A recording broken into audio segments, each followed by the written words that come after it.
Oke, baik. Sekarang kita ingin menuju ke Prof. Karim. Prof. Karim, kalau menurut PDIP ini bukan bentuk suara endorse, tapi kalau dari hasil survei LSI tadi salah satu faktornya adalah ketika diberikan angin segar lah dalam pertemuan-pertemuan Pak Jokowi dengan parpol-parpol yang tergabung dalam koalisi besar, misalkan demikian. Kemudian kalau menurut Prof. Karim sendiri, apakah memang tampaknya gestur Pak Jokowi ini tidak mengendorse siapa-siapa atau ini sesuatu yang wajar dari seorang kepala negara? Ya, kalau dilihat dari acara-acara ulang tahun partai politik ya, betul kata Mas Arya, tadi Jokowi selalu hadir di partai-partai itu dan menyanjung-nyanjung ketua umum partai politiknya, kecuali Nasdem saja yang tidak dihadiri. Tetapi kalau kita melihat peristiwa akhir-akhir ini, memang intensitas jarak psikologis, kedekatan psikologis Jokowi dan Prabowo ini sangat intens ya. Itu terjadi karena beberapa acara presiden disertai oleh Prabowo Subianto. Suka atau tidak, itu tampak sangat jelas. Sedangkan secara teori kan jelas ya, semakin intens ketemu, semakin dekat jarak psikologis, itu semakin akrab. Dan bisa jadi itu ditafsirkan. Ini kan soal tafsir. Survei ini kan membaca soal bagaimana tafsir publik atas kedekatan keseringannya setidak-tidaknya acara-acara Jokowi dengan Prabowo dilangsungkan. Itu yang pertama.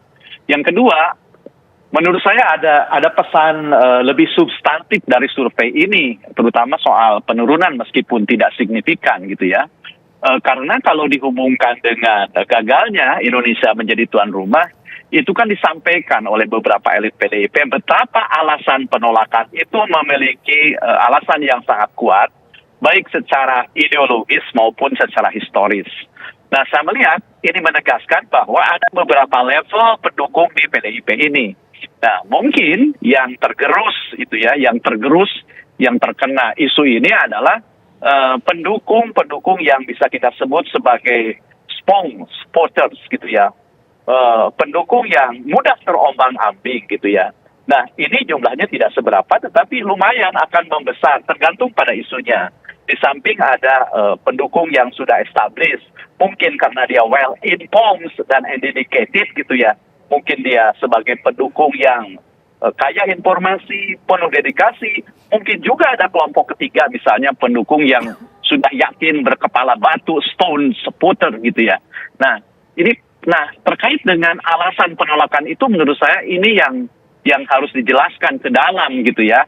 Betapa alasan ideologis itu ternyata masih ada celah gitu ya yang bisa dipengaruhi oleh isu yang secara emosional bisa merusak itu. Padahal kita melihat misalnya isu semacam ini kan potensial berulang meskipun tidak sepopuler misalnya ya.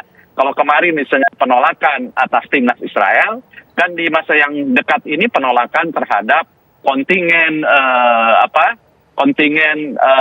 kompetisi pantai gitu ya yang sudah disuarakan oleh Wayan Koster. Nah, jadi menurut saya ini adalah pesan bahwa kepada partai-partai bahwa memang ragam variasi karakter pendukung di dalam partai berbeda dan menuntut pola sosialisasi yang berbeda sehingga sikap voter terhadap sebuah isu bahkan yang sejalan dengan partainya itu tidak bersifat monolit.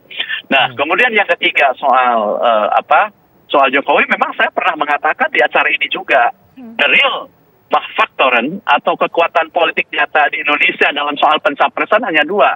Satu Ibu Mega, dua Presiden Joko Widodo. Ibu Mega yang pemegang mandat untuk mencapreskan PDIP gitu ya. Jelas sekali dalam pidato politik ulang tahun kan sudah tegas bagaimana pendirian Bu Mega soal pencapresan ini gitu ya. Karakter yang harus dimiliki itu karakter yang dicintai oleh rakyat karena Bu Mega percaya betul siapapun akan dipilih kalau dia menunjukkan sikap cintanya pada rakyat. Karena itu kan kerja saja kan ini urusan gue. Nah, oleh karena